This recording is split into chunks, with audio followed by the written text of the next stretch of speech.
City Union Bank all in one ஆப்ல இருந்து video KYC மூலமா வீட்ல இருந்தே பேங்க் அக்கவுண்ட் ஓபன் பண்ணலாம். வீடியோ கால்லயே வெரிஃபிகேஷன் முடிஞ்சிரும். சிட்டி யூனியன் பேங்க்.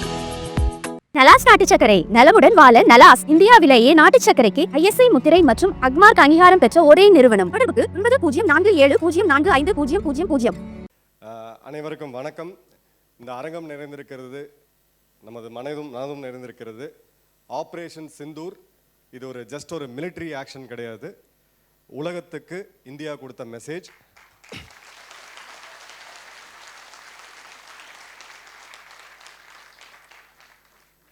கொஞ்சம் கவனத்தோடு பாருங்க. ஏன்னா இந்த மாதிரியான நிகழ்வு பாசிபிளி நம்ம வாழ்க்கையில் ஒரு முறை தான் பார்க்க முடியும். நான் கடைசியாக பார்த்தது 1999 கார்கில்ல கல்லூரியில் படிச்சுட்டு இருக்கும்போது. அன்றைக்கி சோஷியல் மீடியா அதெல்லாம் பெரிய லெவலில் கிடையாது. NDTV அப்புறம் தூர்தர்ஷன் நியூஸ், காலையில் நியூஸ் பேப்பர், அதுதான் செய்திகளாக இருந்துச்சு. இன்றைக்கி ஒரு யுத்தத்தை நம்ம நேரடியாக கிட்டத்தட்ட லைவில் பார்த்துக்கிட்டு இருக்கிறோம். இந்த நிகழ்வு அப்படின்றது ஒரு ரேரஸ்ட் ஆப்பர்ச்சுனிட்டி அப்படின்றத பார்க்குறோம். ஏன் அப்படின்னா பெஹல்காமில் நடந்த தாக்குதல், பயங்கரவாத தாக்குதல், பாண்டேஜி ஏற்கனவே சொன்னார், ஒரு மிகவும் கோழைத்தனமான தாக்குதல். அதில் வீரமோ ஒரு எதுவுமே இல்லை. அது எந்த ஐடியாலஜிக்காக பண்ணுறாங்க அப்படின்றதெல்லாம் தாண்டி நீங்கள் பார்த்தீங்கன்னா நிராயுதவாணியாக நின்றவங்களை, அப்பாவிகளை நெத்தி பொட்டில் சுடுறது அப்படின்றது அது வீரம் கிடையாது, காட்டு மேராண்டித்தனம், இந்த உலகத்துக்கு ஒவ்வாத ஒரு செயல். அதன் பிறகு நாம் ஒரு முடிவு எடுக்கிறோம். அதில் ஒரு முக்கியமான விஷயம் என்னென்னு பார்த்தீங்கன்னா, ஒரு ட்ராமாவை கிரியேட் பண்ணுது, உளவியல் ரீதியான ஒரு தாக்கம். நிறைய பேரால் தூங்கவே முடியல என்னாலேயே. ஏன் ஒரு பெண்மணி கதறாங்க, என்னையும் கொன்னுடு அப்படின்னு சொல்லும்போது அந்த பயங்கரவாதி சொல்கிறான், மோதி கிட்ட போய் சொல்லணும், அதுக்காக தான் விட்டு வைக்கிறேன் அப்படின்ட்டு. அந்த மெசேஜ் பிரதமருக்கும் போச்சு, அனைவருக்கும் போச்சு, நாடே கொந்தளிச்சது அப்படின்றது ஒரு சிறு வார்த்தை தான் இருக்கும். அதன் பிறகு நம்ம தெளிவாக பிரதமர் அவர்கள் கொஞ்சம் அமைதி காக்கும் ப்ளீஸ். ஓகே, லைட் ஆஃப் பண்ணு. Okay, light off. ஓகே, பிரதமர் சவுதியில் ஒரு அஃபிஷியல் பயணத்தில் இருந்தார். அதை ரத்து செஞ்சுட்டு உடனடியாக இந்தியா திரும்பினார். உள்துறை அமைச்சர் அமித்ஷா அவர்கள் அன்று இரவே பெஹல்காம் போனதை நம்ம பார்த்தோம். கேபினெட் கமிட்டி ஆஃப் செக்யூரிட்டி, நம்ம நாட்டுடைய உச்சபட்சமான பாதுகாப்பு அமைப்பு, அவங்க கூடுறாங்க, பேசுகிறாங்க. உடனடியாக மக்கள், பாண்டே அவர்கள் சொன்ன மாதிரி உணர்ச்சி வசப்பட்டு நாளைக்கே பாகிஸ்தானை தாக்கணும், இந்தியா இஸ்ரேல் போன்று இருக்கணும் அப்படின்ட்டு. இஸ்ரேல் ஹேண்டில் பண்ணிக்கிட்டு இருக்கிறது ஒரு பயங்கரவாத அமைப்பு. அவங்கக்கிட்ட இராணுவமோ ஒரு பெரிய டேங்கிகளோ விமானங்களோ கிடையாது. நாம் இங்கே ஹேண்டில் பண்ணிகிட்டு இருக்கிறது பாகிஸ்தான் என்கிற ஒரு நாடு, ஒரு ரோக் நேஷன். அந்த நாட்டோடைய அடையாளம், அந்த நாட்டோட அடிப்படை அப்படின்றது ரெண்டு விஷயத்தில் கட்டமைக்கப்பட்டுச்சு. ஒன்று இந்திய எதிர்ப்பு, இன்னொன்று ஹிந்து எதிர்ப்பு. வெறுப்பை மட்டுமே அடித்தளமாக வச்சு கட்டமைக்கப்பட்ட அந்த நாட்டை நாம் இஸ்ரேல் ஹமாஸை ஹேண்டில் பண்ண மாதிரி பண்ண முடியாது. ஆட்சியாளர்கள் அந்த இடத்துல நிதானத்தை கடைபிடிச்சாங்க. என்ன பண்ணணும் அப்படின்றதுக்கான முடிவை முப்படைகளுக்கு ஒப்படைக்கப்பட்டுச்சு. PM gives free hand to the armed forces. முப்படைகளுக்கும்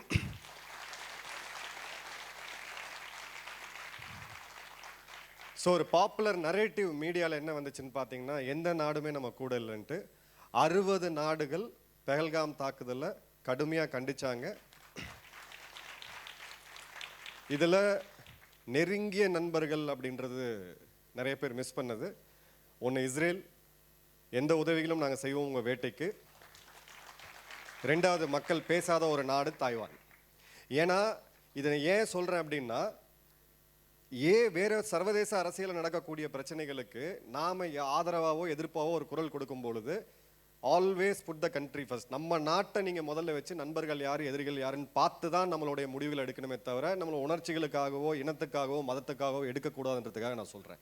60 நாடுகள், மிக முக்கியமான நாடுகள், இந்தியாவோட தோல் சேர்ந்து சார்ந்து நின்னாங்க. இதே நீங்கள் அப்படியே 26/11/2008 மும்பையில் நடந்த தாக்குதல், நம்மளுடைய வர்த்தக தலைநகரம் கிட்டத்தட்ட 2 நாள் மண்டி போட வச்ச அந்த ஒரு சூழ்நிலை, 162 பேர் படுகொலை செய்யப்பட்ட போது கூட அங்கங்கே கண்டன குரட்கள் தெரிவித்தாங்களே தவிர நாடுகள் கூட நிற்கலை. ஸோ நம்மளுடைய சர்வதேச அரங்கில் இன்டர்நேஷ்னல் கம்யூனிட்டி நம்ம சொல்லுவோம், அந்த இடத்துல இந்தியா எங்கே நிற்குது அப்படின்றதுக்கான ஒரு சாட்சி தான் இது.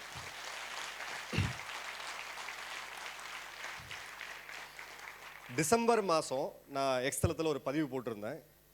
பயங்கரவாதத்தை தாக்கணும், அதை வந்து அழிக்கணும் அப்படின்ற போது நம்ம நுனிப்புல் மேய்ஞ்சிக்கிட்டு இருந்தால் சரியாக இருக்காது. நம்ம நாட்டுக்குள்ளே காஷ்மீருக்குள்ளே அன்றாடம் இராணுவத்தினர் இங்கே நம்ம சேஃபாக பேசிகிட்டு இருக்கோம். இன்றைக்கி நம்ம பேசிகிட்டு இருக்கக்கூடிய சூழ்நிலைகளில் நம்மளோட சகோதர சகோதரிகள் அங்கே பேர் கிட்டத்தட்ட 3.5 லட்சம் பேர் 24 மணி நேரம் 365 நாள் கோவிட் இருக்குது இல்லை என்ன புயல் இருக்குது மழை இருக்குது எல்லாத்தையும் தாண்டி அங்கே பாதுகாத்துக்கிட்டு இருக்கிறதுனால தான் இன்றைக்கி நம்ம இங்கே சேஃபாக பேசிகிட்டு இருக்கோம். ஆனால் சில இடங்களில் சில தீர்க்கமான முடிவுகளை எடுக்க வேண்டியது இருக்குது. அப்போது அந்த பதிவில் நான் போட்டது பாவல்பூர், பஞ்சாப் ப்ராவின்ஸ், பாகிஸ்தான் பஞ்சாப் ப்ராவின்ஸில் இருக்கக்கூடிய பாவல்பூர். அந்த பாவல்பூரில் இருக்கக்கூடிய மர்கஸ் சுபானல்லா அப்படின்ற ஒரு காம்ப்ளெக்ஸ், அதுதான் ஜெய்ஷ்-இ முகமது அப்படின்ற அந்த புல்வாமா தாக்குதலை நடத்தின அந்த பயங்கரவாதம் முகாமோட ஆணி வேர். அங்கேருந்து தான் பாராளுமன்ற தாக்குதல், பல முக்கியமான இந்தியா மேலோட நடத்தப்பட்ட படுபாதக தாக்குதல்கள் எல்லாமே பிளான் பண்ணப்பட்டுச்சு. அதை அடிக்கணும் அப்படின்றது என்னோட ஒரு கோரிக்கையாக, ஒரு கனவாக இருந்துச்சு. நாம் அதை மட்டும் அடிக்கலை. அந்த லிஸ்ட்டில் பார்த்தீங்கன்னா 21 லொக்கேஷன், 9 லொக்கேஷன்ஸ். இதில் நீங்கள் 21 இடங்கள், 9 லொக்கேஷன்ஸ். இதில் அதாவது அவங்களுடைய பாகிஸ்தானுடைய வடகோடியில் இருக்கக்கூடிய ஸ்கார்து அவங்களுடைய மிக முக்கியமான இடம். அதன் பிறகு பார்த்தீங்கன்னா தென்கோடியில் இருக்கக்கூடிய கராச்சி, 4 மாகாணங்கள். கைபர் பக்துன்குவான்னு சொல்கிற அந்த இடத்த மட்டும் விட்டுட்டு மிச்சம் எல்லா இடத்துலையுமே இந்தியா ரொம்ப துல்லியமாக மே 7ஆம் தேதி நைட்டு 1:30 மணிக்கு 1:34 டு பி ப்ரெசைஸ், இந்தியாவுடைய போர் விமானங்கள் 1, 2 கிடையாது, 85 விமானங்கள் ஒரே நேரத்தில் ஏரில் இருந்தாங்க. உலகப்போர் 2க்கு பிறகு, 2ஆம் உலகப் போருக்கு பிறகு ஒரு குறுகிய இடத்துல, ஒரு ஷார்ட் ஏரியாவில் பாகிஸ்தானுடைய ஒரு 45 விமானங்கள், நம்மளோட இது கிட்டத்தட்ட 85 விமானங்கள் நேருக்கு நேர் நின்னது உலக வரலாற்றில் யாருமே பார்த்தது கிடையாது. இப்போ அந்த இடத்துல விடிய காலையில் 4 மணிக்கு அந்த வீடியோஸ் இந்தியாவுடைய முப்படைகளும் அஃபிஷியலாக அவங்கவுங்க ட்விட்டர் ஹேண்டில் வெளியிட்டாங்க. நம்ம சர்ஜிக்கல் ஸ்ட்ரைக் அப்படின்னு சொல்லுவோம். நீங்கள் ஒரு சர்ஜன், ஒரு மருத்துவர் சர்ஜரி பண்ணும்போது பார்த்தீங்கன்னா லேப்ரோஸ்கோப்பின்னு ஒரு சின்ன ஓட்டையை போட்டு அது உள்ளே போய் இருதயத்தில் போய் ஒரு சின்ன ஒரு மில்லிமீட்டர், மீட்டர் இருக்கக்கூடிய இடத்த கட் பண்ணி எடுப்பாங்க. அதே தான் நம்மளுடைய முப்படைகளும் பண்ணாங்க. மர்கஸ் சுபானல்லா, அந்த ஃபோட்டோஸ் நான் வரும் காமிக்கிறேன் உங்களுக்கு பாருங்கள். அந்த இடத்துல 2வது தளத்தில் குறிப்பான ஒரு இடத்துல தான் அங்கே தீவிரவாதிகள் இருக்கிறாங்க அப்படின்ற இன்டெலிஜென்ஸ் ரிப்போர்ட் பாண்டிஜி ரொம்ப அழகாக சொல்லியிருந்தார். அது இப்போது ரொம்ப காமன் சென்ஸ் பாருங்கள். ஏப்ரல் 22ஆம் தேதி இந்த தாக்குதல் நடக்கும் பொழுது ஏப்ரல் 22 இரவே அவங்க அங்கே இருக்கக்கூடிய பயங்கரவாதிகளை வேறு இடத்துக்கு சேஃபாக ஷிஃப்ட் பண்ணியிருப்பாங்க. அப்போது மே 7ஆம் தேதி 15 நாள் கழித்து இந்த தாக்குதலை நடத்தும் போது அந்த தீவிரவாதிகள் யார் எங்கே இருக்கிறாங்கன்ற உளவு தகவல் அப்படின்றது அவ்வளோ ஈஸி கிடையாது.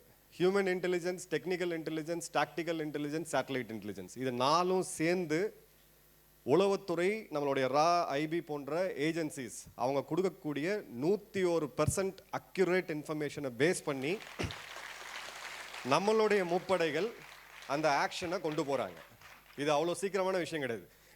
நான் ரொம்ப உங்களுக்கு இதுவாக சொல்கிறேன், இது அமெரிக்காவோ இல்லை இஸ்ரேலோ பண்ணியிருந்தாங்கன்னா இந்நேரம் நெட்ஃப்ளிக்ஸில் சீரியல் எடுத்து முடிச்சு ஒரு 10 படம் திரைப்படம் ரிலீஸ் பண்ணியிருப்பாங்க.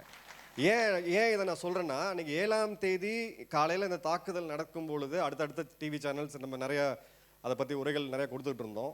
ஒரே ஒரு கேள்வி திரும்ப திரும்ப திரும்ப பாகிஸ்தான் கிளப்பி விட்ட ஒரு வீடியோ, ரஃபேல் என்னாச்சு, ரஃபேல் என்னாச்சு, ரஃபேல் என்னாச்சு.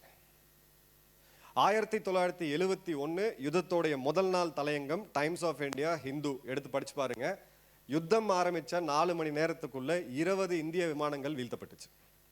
உங்கள் விமானங்கள், உங்கள் டேங்கிகள், உங்கள் கப்பல்கள் சேஃபாக இருக்கணும் அப்படின்னா அதை நம்ம ஹேங்கர் போட்டு பங்கர் ப்ரூஃபாக கொண்டு வந்து எங்கேயாவது தஞ்சாவூர் பக்கத்தில் ஒழிச்சு வச்சா தான் உண்டு. அதோட பர்பஸ் அது கிடையாது. அந்த விமானங்கள் போகும். விமானங்களோட டெக்னாலஜி அப்படின்றது 4.5 ஜென்ரேஷன்.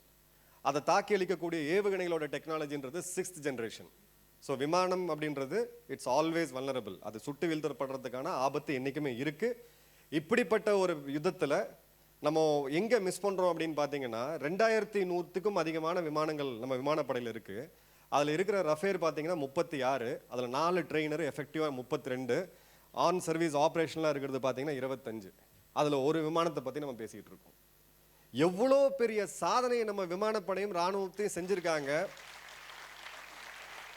அதை நம்ம இது ஏன் சொல்கிறேன்னா, மீடியாவில் திரும்ப திரும்ப திரும்ப ரஃபேல் இல்லை, அது வாங்கும் பொழுது ஒரு ஏர் பேட்டிலில் இந்த அளவுக்கு பிச்சாக இருக்கக்கூடிய ஒரு ஏர் பேட்டிலில் 5% லாஸ் அப்படின்றது அமெரிக்காவுடைய மிலிட்ரி டாக்டர்னு எழுதியிருக்கக்கூடியது.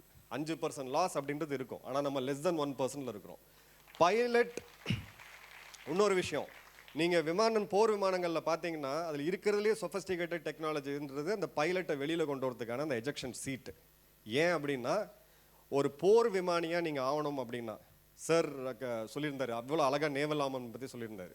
நீங்கள் இராணுவத்திலையோ இல்லை ஏதோ ஒரு இதில் அதிகாரியாக சேர்றீங்க, நீங்கள் விமானி ஆகணும் அப்படின்னா அதோடைய ப்ராபபிலிட்டின்றது 15 லட்சம் பேரில் ஒருத்தர். ஒரு முறை நீங்கள் அந்த தேர்வை ஃபெயில் ஆனீங்கன்னா உங்கள் வாழ்க்கையில் திரும்ப கொடுக்க முடியாது. நான் கொடுத்தேன், ஃபெயில் ஆனேன். என்னால் திரும்ப ஃபைட்டர் ஜெட் பைலட்டாக ஆக முடியாது. ஃபைட்டர் பைலட்டில் அடுத்தது.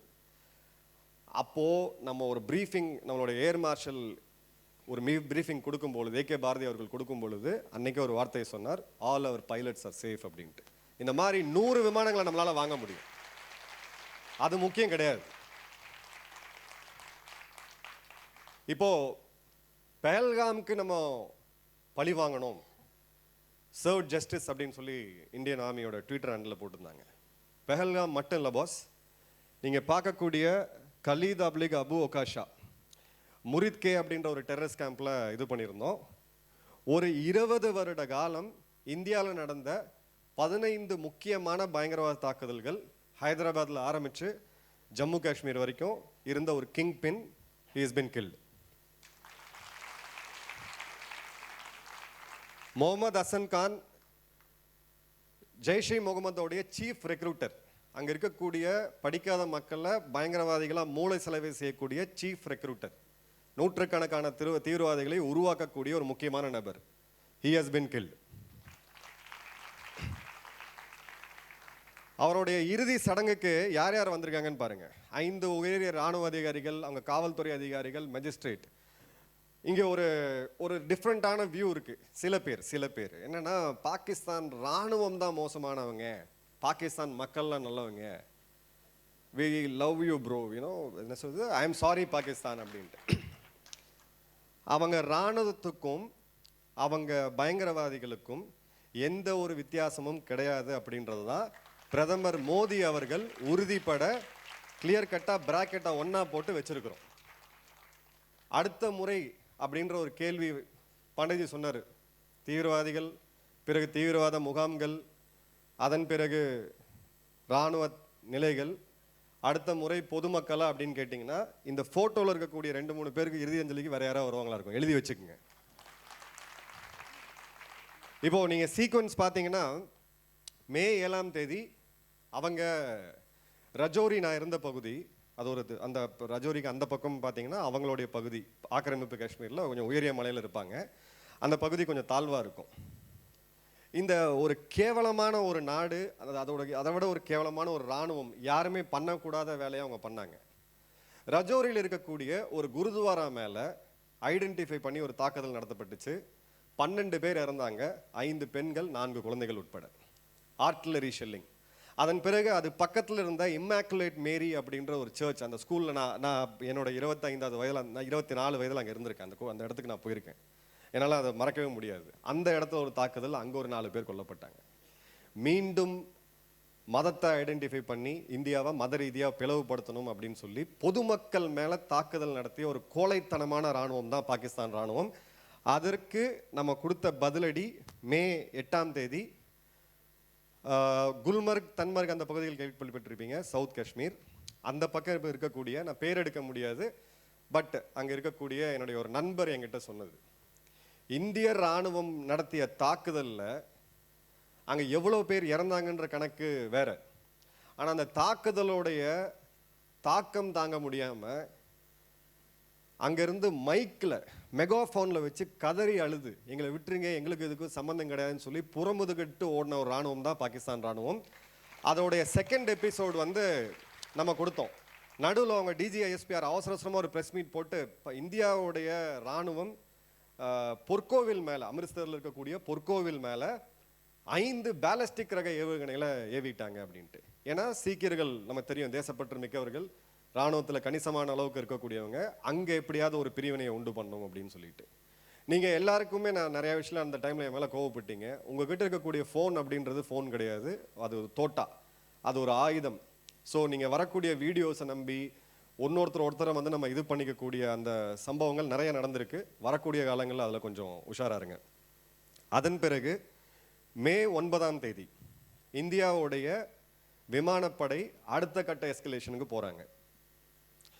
போரை விரும்பவில்லை, தீவிரவாதிகளை மட்டும்தான் தாக்கியிருக்கோம். பதிலுக்கு நீங்கள் பொதுமக்களை தாக்கியிருக்கீங்க, அதுக்கு ப்ரொஃபஷனலான ஒரு ரெஸ்பான்ஸ் கொடுத்துருக்குறோம். இதோடு நிறுத்திக்கிட்டால் உங்களுக்கு ஓகே. பாகிஸ்தான் கேட்கல. அவங்களோட ஷாயின் ரக பேலஸ்டிக் ரக ஏவுகணைகளை பயன்படுத்துகிறாங்க. அவங்களுடைய மிசைல்ஸ் இந்தியாவுக்குள்ளே வருது. அதன் பிறகு இந்தியாவுடைய விமானப்படை ட்ரிகரை அடுத்த லெவலுக்கு திருப்புறாங்க.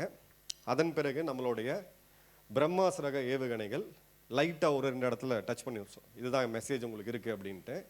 அதில் ஒரு முக்கியமான இடம் பார்த்தீங்கன்னா ராவல்பிண்டி. அந்த ராவல்பிண்டியில் தாக்கப்பட்ட ஒரு இடம் அப்படின்றது அவங்க இராணுவ தலைமையகத்திலேருந்து கரெக்டாக 12வது கிலோமீட்டர் இருக்குது.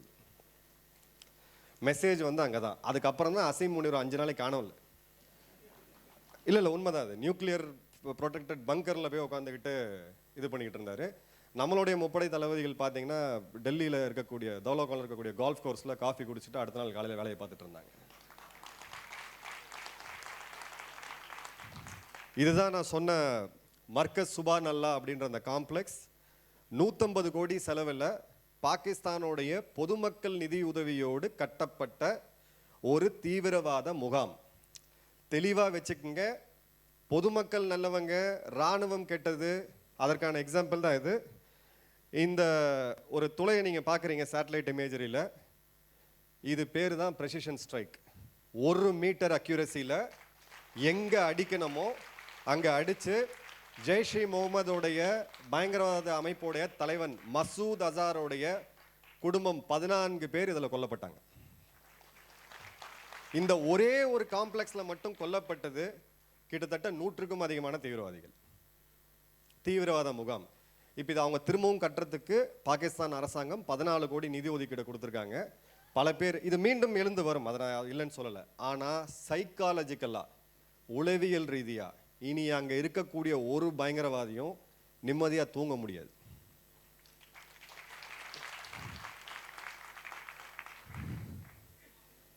இப்போ பாகிஸ்தானுடைய அந்த நரேட்டிவ் பார்த்துருப்பீங்க. 130 அணுகுண்டு எங்ககிட்ட இருக்கு. அவங்களில் ஒரு பெரிய ஒரு அரசியல் தலைவர் இருக்கிறார், பிலாவல் பூட்டோ. நான் பாகிஸ்தானில் இருக்கவங்கள சொன்னேங்க. ஓகே சரி. அவர் வந்து என்ன சொன்னார்னா, சிந்தில் தண்ணி நிறுத்திட்டிங்கன்னா இந்தியர்களோட ரத்தம் ஓடும் அப்படின்ட்டு. ஏன்னா எங்ககிட்ட 130 அணுகுண்டுகள் இருக்குது, இந்தியாவில் புல் பூண்டு கூட நுழையாது, அது எதுவுமே விளையாது, உங்கள் எல்லாமே இறந்து போயிடுவீங்க அப்படின்ட்டு. நீங்கள் அங்கே பார்க்கக்கூடிய அந்த சர்க்கிள் இருக்குது பார்த்தீங்களா, அது பேர் கிரானா ஹில், ஒரு சிறு மலைப்பகுதி. அதுக்கு உள்ளதான் அவங்களுடைய அணு ஆயுத கிடங்கு இருக்கு. உலகத்திலேயே ஒரு அணு ஆயுதம் வைத்துட்டு இருக்கக்கூடிய நாட்டை, அந்த அணு ஆயுதத்தையே நேரடியாக தாக்கின ஒரே நாடு இந்தியா தான். உலக வரலாற்றிலே கிடையாது. நீங்க இதை நீங்க லைட்டா எடுத்துக்காதீங்க. இது உலக மகா சாதனை. இதுக்கு தில்லு வேணும். இதை செய்யறது சாதாரண விஷயம் கிடையாது. அரசியல் தலைமைக்கு இது ஒரு செகண்ட் இது வேற மாதிரி போயிருந்ததுன்னா இந்தியாவுடைய பிளாக் ஹிஸ்டரியில் இன்றைய பிரதமர் மோடி அவர்கள் இருந்திருப்பார். ஆனால் உறுதிப்பட தன்னுடைய முப்படைகளுக்கு அந்த நம்பிக்கையை கொடுத்து, அவர்கள் மேல் நம்பிக்கை வைத்து, அந்த முப்படைகள் இருக்கக்கூடிய இராணுவ தளபதிகள் என்ன பண்ணணுன்றதை ரொம்ப தெளிவாக பண்ணாங்க. இதை வந்து பிரிண்ட் ஊடகத்தை சேர்ந்த ஸ்னேகை சலக்ஷ் அவர்கள் அந்த ப்ரெஸ் மீட்டில் ஏர் மார்ஷல் ஏகே பாரதி அவர்கள்ட்ட கேட்டார். ஓ அப்படி அங்கே அணுவாக இருக்கிறது எங்களுக்கு தெரியாது அப்படின்னு சொல்லி அப்படி சிரிச்சுட்டு போனார். அவங்களும் ஒத்துக்கல. ஆமாம் அங்கே பக்கத்தில் எங்கேயோ விழுந்துருச்சுனாங்க. அது விழுந்தது அந்த காம்ப்ளெக்ஸோடைய என்ட்ரி, அந்த காம்ப்ளெக்ஸோடைய எக்ஸிட்டு. பாகிஸ்தான்லேயே அதிகமாக பாதுகாக்கப்பட்ட இடம் அதுதான்.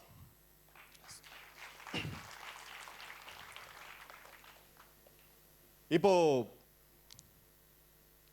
கட்சிகள், தலைவர்கள், அவங்களுக்குள்ள இருக்கக்கூடிய அந்த ஃபைட், அப்புறம் தொண்டர்கள் அவங்க போட ஃபைட், இது எல்லாமே நம்ம பார்த்தீங்கன்னா இந்த முறை கார்கிலுக்கு அப்புறம் இந்த நாடு இவ்வளோ ஒற்றுமையாக, பாண்டியஜிகள் சொன்ன மாதிரி திரு ஒமர் அப்துல்லா அவர்களாக இருக்கட்டும், அசாதீன் ஓவைசி அவர்களாக இருக்கட்டும், அரசாங்கத்தை கடுமையாக எடுக்கக்கூடிய தலைவர்கள், பல தலைவர்கள் நாடு ஒரே கோடில் நின்று 140 கோடி மக்களுடைய குரல் ஒரே நேரத்தில் ஒரே மாதிரி ஒலித்த ஒரு மிக முக்கியமான தருணம் தான் ஆபரேஷன் சிந்தூர்.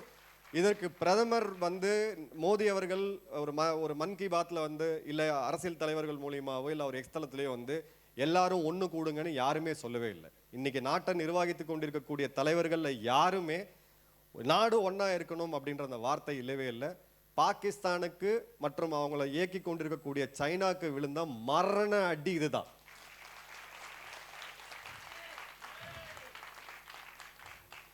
ஓகே, நம்ம என்ன ஆயுதங்கள் பயன்படுத்தணுன்றது அந்த முதல் நாள் பார்த்தீங்கன்னா S-400 அப்படியே ஒரு பெரிய இதாச்சு. S-400 இருக்கு, நம்ம என்னன்னு பார்ப்போம். இதுதான் இந்தியாவுடைய மிசைல் ஆர்சனல். நீங்கள் பார்க்கக்கூடிய அந்த 12 டிஃப்ரெண்ட் டைப் ஆஃப் மிசைல்ஸ், பல்வேறு ரக ஏவுகணைகள், க்ரூஸ் மிசைல்ஸ், பேலஸ்டிக் மிசைல்ஸ், கண்டம் விட்டு கண்டம் பாயும் எல்லாம் சொல்லுவோம். நம்ம அதில் 12ல் 2 தான் இப்போ நம்ம பயன்படுத்தியிருக்கோம். அதுவும் ஜஸ்ட் ட்ரைலர்.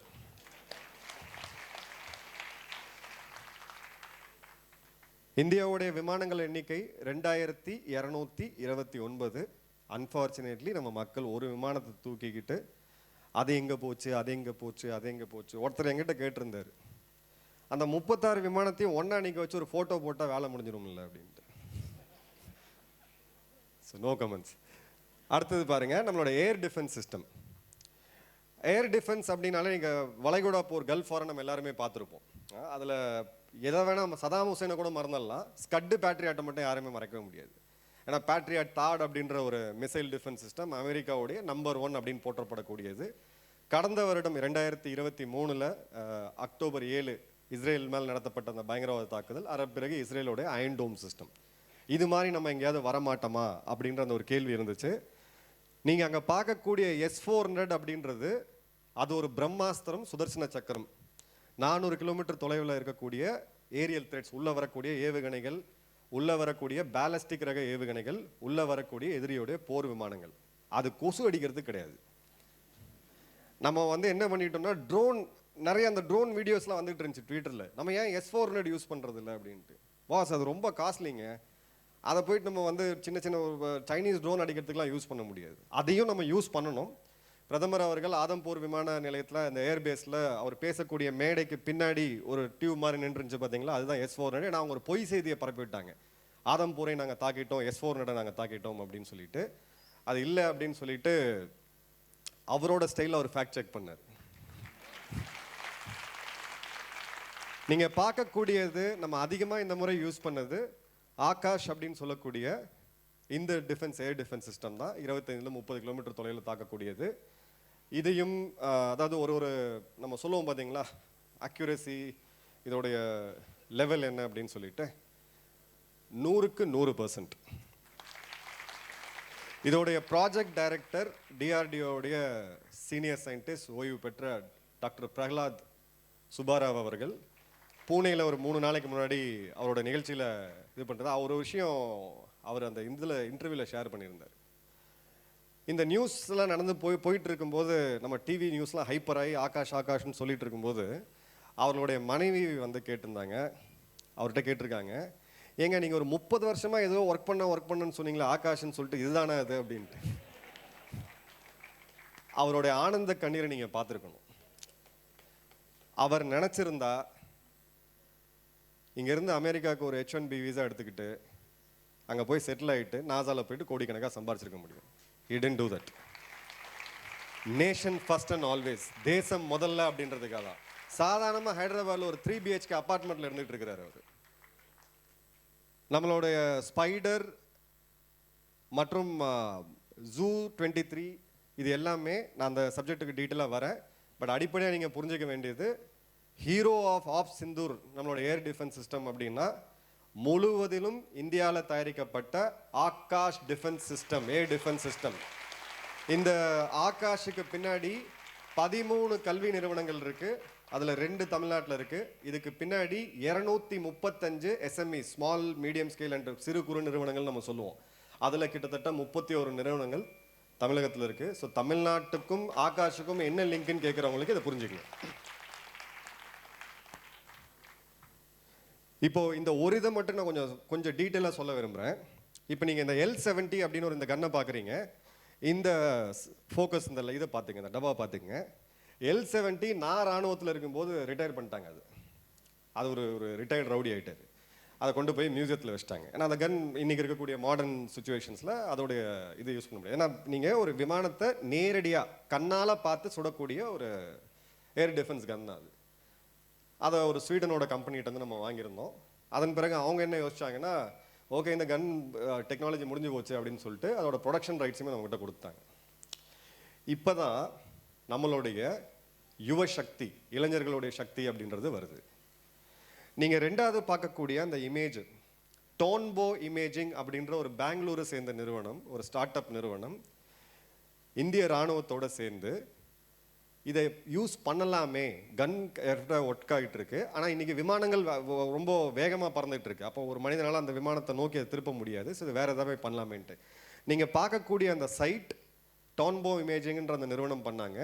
அந்த சைட் டே அண்ட் நைட், இரவு பகல் 2 நேரத்துலையும் வானத்தில் என்ன உள்ளே வந்தாலும் சரி, அது ட்ரோனாக இருந்தாலும் சரி, மிசைலாக இருந்தாலும் துல்லியமாக அழகாக ரெக்கார்ட் பண்ணி உங்களுக்கு எப்படி நம்ம வீடியோவில் பார்க்குறோமோ அந்த மாதிரி துல்லியமான ஒரு இமேஜை கொடுக்கும். இப்போ அது கன்னுக்கு தெரியணும். ஸோ ஒரு சாஃப்ட்வேர் மென்பொருளை கொண்டு அது ரெண்டுத்தையும் இணைக்கிறாங்க. இப்போ அந்த கன்னுக்கு கண்ணு கிடச்சிருச்சு, ஒரு புது கண்ணு கிடச்சிருச்சு. ஆனால் அது எப்படி திரும்பும்? மேனுவலாக நம்ம திருப்ப முடியாது. அப்போது கோவையை சேர்ந்த ஒரு நிறுவனம் ஒரு சர்வோ மோட்டர் ஒன்று தயாரித்து கொடுக்குறாங்க. இதை 3த்தையும் நம்ம சேர்த்தோம். இன்னைக்கு உலகத்திலேயே ட்ரோன் டெக்னாலஜியில் நம்பர் 1 நாடாக போற்றப்படக்கூடிய துருக்கியோடைய TB2 பைராக்டர் ட்ரோன், அக்கின்சி அவங்களுடைய நம்பர் 2 ட்ரோன், சைனாவுடைய CH9 ட்ரோன், 100க்கு 100 ஒன்று கூட உள்ளே வர முடியாமல் சுட்டு வீழ்த்தின அந்த மிகப்பெரிய ஹீரோ தான் இந்த L70. மொத்த உலகத்தையும் இன்னைக்கு திரும்பி பார்க்க வச்சிருக்கு. மொத்த உலகத்தையும். காஸ்ட்லி சிஸ்டம்லாம் கிடையாது. நூற்றுக்கணக்கான ஆயிரக்கணக்கான கன்னை கமாண்டர் சார் சொன்ன மாதிரி நம்மளோட மொத்தம் 7000 கிலோமீட்டர் எல்லையிலையும் கொண்டு வந்து நிறுத்தி வைக்க முடியும். இதை இன்னைக்கு உலகம் படிச்சுட்டு இருக்காங்க, இவங்க என்ன பண்ணி வச்சிருக்காங்கன்ட்டு. இப்போ இந்த கன்னை வாங்கணும்னா நம்ம மட்டும் தான் வாங்க, ஏன்னா அவங்க ப்ரொடக்ஷன் ரைட்ஸ் நம்மகிட்ட கொடுத்தாங்க. பராக் 8 இது இந்திய இஸ்ரேலோட கூட்டு தயாரிப்பு. இதை முழுவதும் நம்ம இந்தியாவில் தயாரிச்சுட்டு இருக்கோம். ஸோ இஸ்ரேலை நம்ம நட்பு நாடா எதிரி நாடா அப்படின்லாம் கேள்வி கேட்குறவங்களுக்கு இன்னைக்கு நூற்றுக்கணக்கான மக்களோட உயிரை காப்பாற்றினதில் மிக முக்கியமான ரோல் இந்த பராக் 8 அப்படின்ற அந்த மிசைலுக்கு இருக்கு. இது ருத்ரம் இந்தியாவிலேயே தயாரிக்கப்பட்டது. சைனாவை இன்னைக்கு தூக்கம் இல்லாமல் செஞ்சது இந்த மிசைல் தான். ஏன்னா இது ரேடாரை தாக்கி அளிக்கக்கூடியது. So Pakistan on and off ரேடாரை ஆஃப் பண்ணி ஆன் பண்ணி வச்சாங்க. நம்ம ஒரு சில இடத்துல சில ட்ரோன்ஸை விட்டு டெஸ்ட் பண்ணோம். டெஸ்ட் பண்ணும்போது ரேடாரை ஆன் பண்ணாங்க. ரேடாரை ஆன் பண்ண ஃபாஸ்ட்டுக்கு இந்த ருத்ரம் ஃபேமிலியில் இருக்கக்கூடிய இந்த மிசைல் அதை துடிப்பை 100% அப்படியே கண்டுபிடிச்சு அதை நேராக போய் அந்த ரேடாரே தாக்குனாங்க. பாகிஸ்தான் எந்த திமிரில் இந்த ஆப்ரேஷன் ஆரம்பித்தாங்கன்னா, அவங்ககிட்ட வந்து HQ9 அப்படின்னு சொல்லக்கூடிய ஒரு ஏர் டிஃபென்ஸ் சிஸ்டம், S300க்கு ஈக்குவலான ஒரு ஏர் டிஃபென்ஸ் சிஸ்டம், ரொம்ப அட்வான்ஸ் அப்படின்னு சொல்லக்கூடியதில் சைனா அவங்ககிட்ட சொல்லி கொடுத்துட்டாங்க. இப்போது பல பேர் சைனாவோடைய ஃபேன்ஸ் இருக்காங்க, எனக்கு கிரிட்டிசைஸ் பண்ணுவாங்க. சைனா நீங்கள் போயிட்டு பார்த்து வாங்க சார், ஷாங்காயெல்லாம் போயிட்டு வாங்க, நம்மளோட 30 வருஷம் பேர், ரோடு நல்லா இருக்குது, சுத்தபத்தமாக இருக்குது, நிச்சயமாக நம்மளும் போயிட்டு தான் இருக்கோம், இன்னும் ரொம்ப தூரம் கிடையாது. ஆனால் நீங்கள் தயாரிக்கக்கூடிய அந்த வெப்பன் சிஸ்டமை நம்பி இங்கே ஒரு சொல்லலாமா ஒரு ரவுடி பய நாடு இவங்க என்ன பண்ணாங்கன்னா, நாங்கள் பார்த்துக்கிறோம் அப்படின்னு சொல்லிட்டு பண்ணாங்க. அதை கம்ப்ளீட் சிஸ்டமை காலி பண்ணுது அப்படின்னு பார்த்தீங்கன்னா, அந்த ரேடாரை கண்ணை பிடுங்கி எடுத்தது இந்த ருத்ரம் மிசைல் தான். இது முழுவதும் இந்தியாவில் தயாரிக்கப்பட்டது. ஆகாஷ் தீர் நீங்கள் கேள்விப்பட்டிருப்பீங்க. சில குரல்கள், சில முணுமுணுப்புகள் அந்த டைமில் என்னை ட்விட்டரில் டேக் பண்ணி போட்டிருந்தாங்க. அங்கெங்கேயோ சண்டை நடக்குது, இங்கே தேவையில்லாமல் வந்து அவங்க எங்கேயாவது மிசைல்லாம் இது பண்ணிட போயிடறாங்கன்ட்டு. ஆகாஷ் தீர் அப்படின்றது ஒரு கம்ப்ளீட் எக்கோ சிஸ்டம். நீங்கள் பார்க்கக்கூடிய அனைத்து மிசைல்ஸையும், அது இம்போர்ட்டடாக இருக்கட்டும், நம்ம தயாரித்ததாக இருக்கட்டும், இதெல்லாம் ஒன்றிணைச்சு ஒரு ஏர்ஃபோர்ஸோடைய கமாண்ட் சென்டர், முப்படைகளுடைய கமாண்ட், அது ஏர்ஃபோர்ஸ் தான், விமானப்படை தான் பார்த்துட்ருக்காங்க, கடற்படை, இராணுவம் எல்லாமே அதில் இருக்காங்க. நீங்கள் ஒரு ஹாலிவுட் மூவியில் பார்க்குற மாதிரி இது மாதிரி ஒரு 100 ஸ்க்ரீனை வச்சுக்கிட்டு அங்கேருந்து ஆப்ரேட் பண்ணி, அது நீங்கள் டெல்லியில் இப்போ ஏதாவது இப்போ இந்த யுத்தம் அதிகமாக இப்போ நடந்து பார்த்தீங்கன்னா குஜராத், பஞ்சாப், ஹரியானா மற்றும் ஜம்மு காஷ்மீர், ராஜஸ்தான், இந்த 5 மாநிலங்களில் தான். ஆனால் இந்த சிஸ்டமை நீங்கள் தஞ்சாவூரில் உட்காந்து ஆப்ரேட் பண்ண முடியும். அங்கே உட்காந்து தான் பண்ணணும்னு அவசியம் கிடையாது. நீங்கள் அந்தமான்லேயும் உட்காந்து ஆப்ரேட் பண்ணலாம். இந்த சிஸ்டம்க்கு கம்ப்ளீட்டாக வர்ச்சுவல் மொபைல் முழுவதும் இந்தியாவில் தயாரிக்கப்பட்ட ஒரு சிஸ்டம். இந்த 30 வருடம் கழித்து என் நாடு இப்படி இருக்க வேண்டும்னு சொல்லி அந்த கனவு காண்ட வாழும் தெய்வமாக வாழ்ந்து முடிஞ்ச டாக்டர் ஏபிஜே ஐயா அப்துல் கலாம் அவர்களுடைய கனவு திட்டம் தான் ஆகாஷ் தீர். தமிழ்நாட்டுக்கும் யுத்தத்துக்கும் எந்த சம்மந்தம் சொல்லி இன்னொரு முறை கேட்டுறாதீங்க. அவர் ஒரு ஹேண்ட் பிக் பண்ணி லீடர்ஸ் வில் ஆல்வேஸ் மேக் லீடர்ஸ்னு சொல்லுவாங்க. அந்த ஒரு லீடர்ஸ் வில் ஆல்வேஸ் மேக் லீடர்ஸ்னுவாங்க. அவர் தேர்ந்தெடுத்த அந்த ஹேண்ட் பிக்டு விஞ்ஞானி தான் டாக்டர் பிரகலாத் சுபாராவ் அவர்கள்.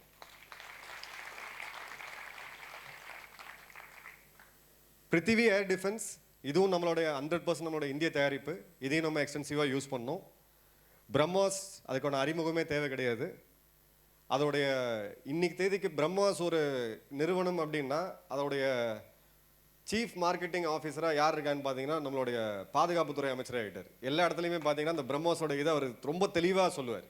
ஏன்னா இது நான் நகைச்சுவைக்காக சொல்லலை. இந்தியாவுடைய வல்லரசு நம்மளுடைய கனவு விக்ஷித் பாரத் 2047 டிஃபென்ஸ் மேனுஃபேக்சரிங்கில் நம்ம சுயசார்பு அடையாமல் டிஃபென்ஸ் மேனுஃபேக்சரிங்கில் நம்ம ஒரு ஏற்றுமதியில் ஒரு வல்லரசு ஆக முடியாது.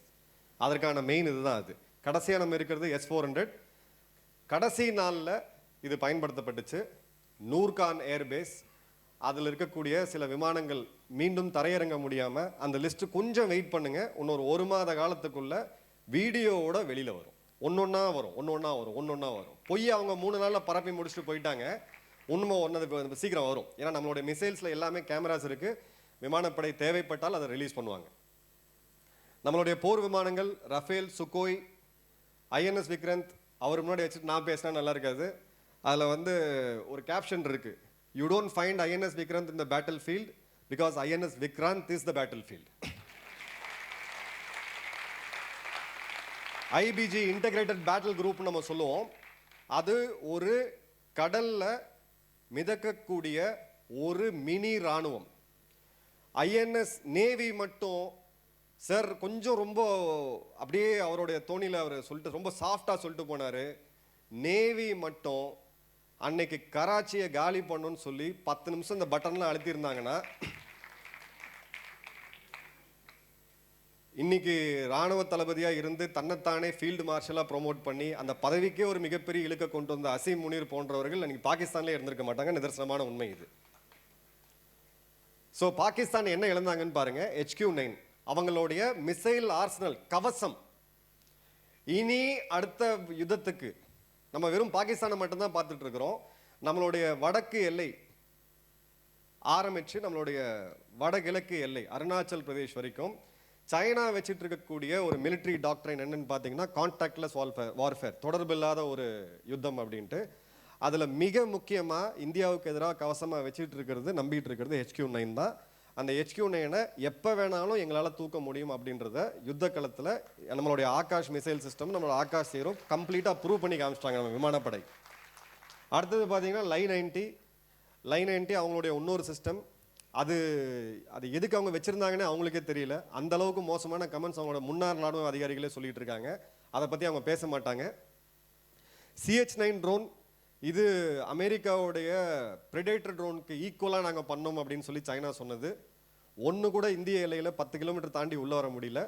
நம்ம அந்த L-70க்கு யூஸ் பண்ணக்கூடிய ஒரு தோட்டாவோட விலை பார்த்தீங்கன்னா 2000 ரூபாய் கம்மி தான்.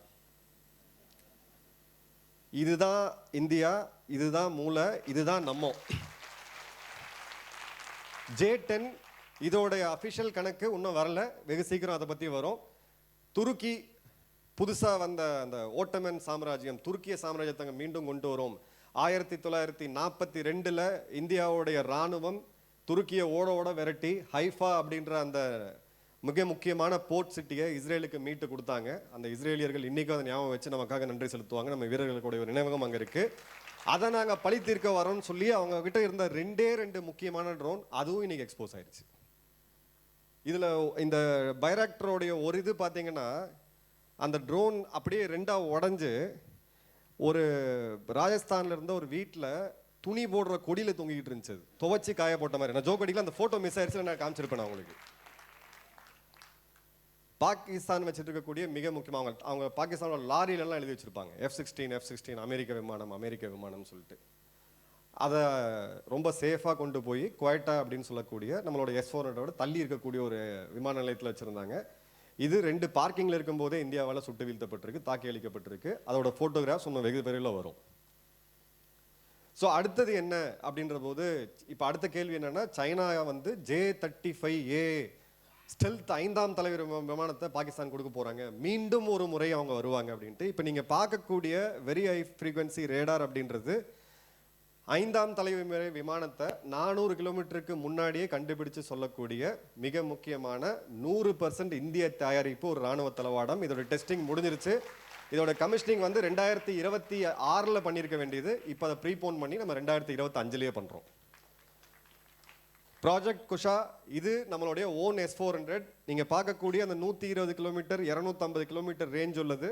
மேக் 5.5. பிரம்மோஸ் அப்படின்றது 2.8 3 வரைக்கும் இருக்கக்கூடிய வேகம், அதை விட கிட்டத்தட்ட 2 மடங்கு. பிரம்மாஸை இன்னைக்கு உலகத்தில் இருக்கக்கூடிய எந்த சக்தியாலும் தடுக்க முடியாது. பிரம்மாஸோடைய அப்பாவுக்கு அப்பா இப்போ வரப்போறாரு, அதுதான் இந்த மிசைல். இதுவுமே இன்னும் 1.5 வருட காலத்துக்குள்ள நாம செயல்பாட்டுக்கு கொண்டு வருவோம்.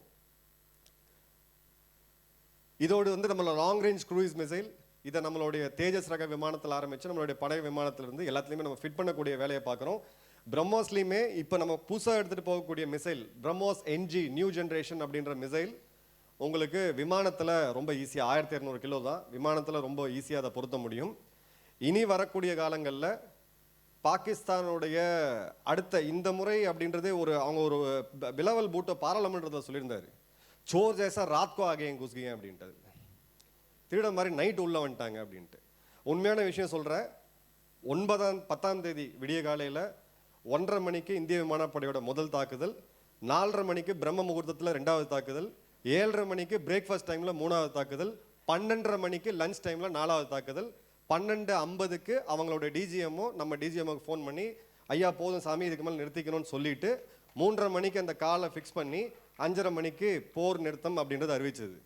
இந்திய விமானப்படைக்கு இன்னொரு சான்ஸை கொடுத்து அங்கே நம்மளுடைய நேவிக்கு நீங்கள் கராச்சி ஜஸ்ட் ஒரு 5 நிமிஷம் பார்த்துக்குங்க அப்படின்னு இருந்திருந்தாங்கன்னா அன்னைக்கு சாயங்காலம் டீயும் சர்வ் ஆயிருக்கும், நைட்டு டின்னரும் சர்வ் ஆயிருக்கும். அது அவங்க வேணான்னு சொன்னதுனால தான் இது பண்ணல. ஸோ வீரர்களுடைய வெற்றி ரொம்ப ரொம்ப முக்கியம். இவ்வளோ பெரிய ஒரு மிலிட்ரி ஆப்ரேஷன் உலகத்திலேயே ஆசியாவில் நடந்த மாடர்ன் வார்ஃபேர் அப்படின்றது இதுதான் முதல் முறையாக.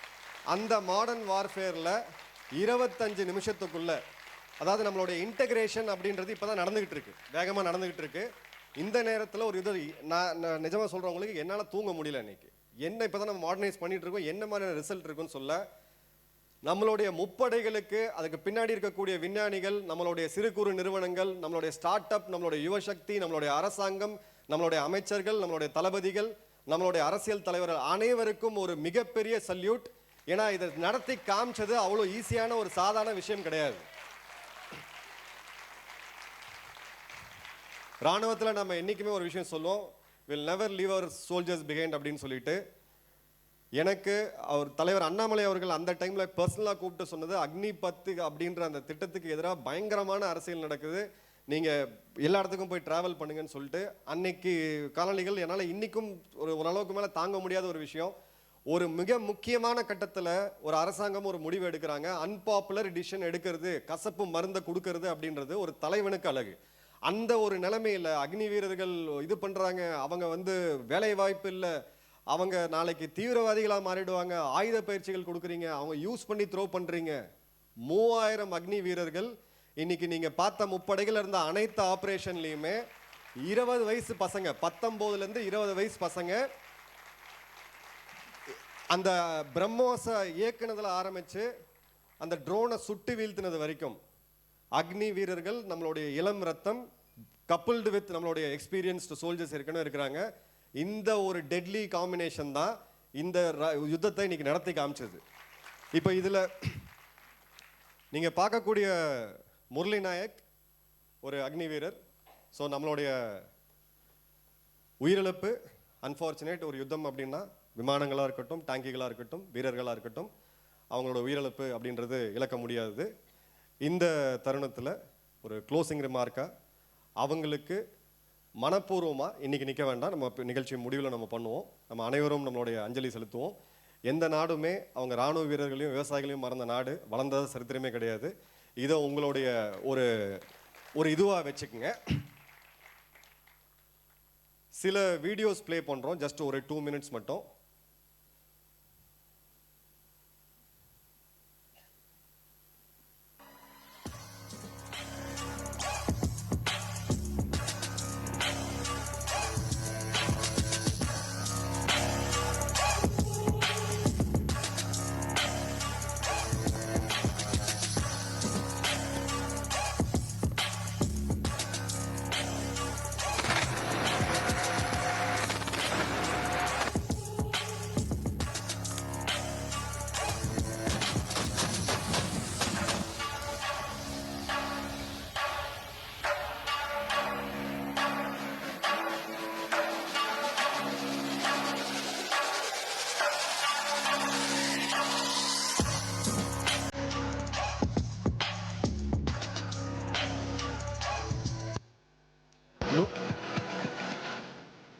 इधर आकाश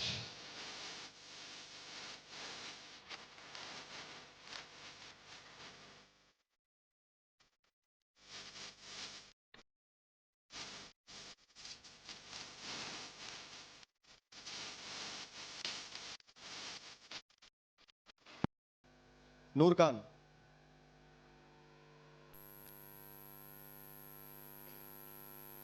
मस्ती खाली के वाली भाई। हाँ देखना वाम कैसी आ रही है वहाँ से। अभी वीडियो कैच होगी नहीं होगी।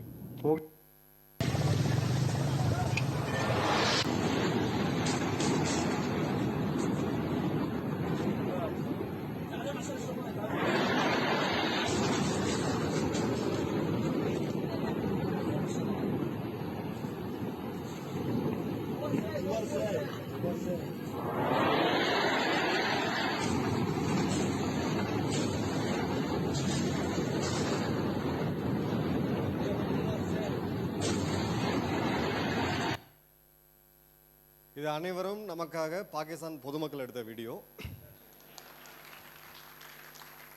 ஸோ